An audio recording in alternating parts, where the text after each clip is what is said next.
Hello, আসসালামু আলাইকুম। সবাইকে স্বাগত নতুন একটা ব্লগে।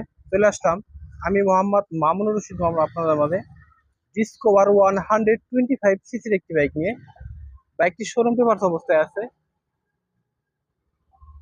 আর আমাদের লোকেশন খলিলপুর বাজার, পাওয়ানপুর রোড, ফরিদপুর সদর, ফরিদপুর মামুন মোটরসে যোগাযোগ করলে বাইকটি বিস্তারিত আরো জানতে পারবেন। বাইকটি চারপাশ ঘুরে ঘুরে দেখো, একদম সুপার ডুপার ফ্রেশ কন্ডিশন অবস্থায় আছে বাইকটি। আর বাইকটি আপনারা বাংলাদেশের যে কোনো জেলায় নিয়ে নাম্বার করতে পারেন, যে নেবে সে একদম ফার্স্ট পার্টি হবে। বাইকটি মাত্র অনলি 6,920 কিলোমিটার রানিং আছে। বাইকটি 2022-এর 10 মাসের শোরুম থেকে কেনা। 2022-এর গেট পাস পেয়ে যাবেন। আর বাইকটি কিন্তু একদম সুপার ডুপার ফ্রেশ কন্ডিশন অবস্থায় আছে। বাইকটির দামটা থাকবে একদম রিজনেবল প্রাইসের মধ্যে। শোরুমে কিন্তু অনেক টাকা দাম, আমার কাছে অনেক টাকা ডিসকাউন্টে বাইক দেখতে হলে চলে আসতে সরাসরি মামুন মোটরসে আসলে বাইকটি বিস্তারিত জানতে পারবেন।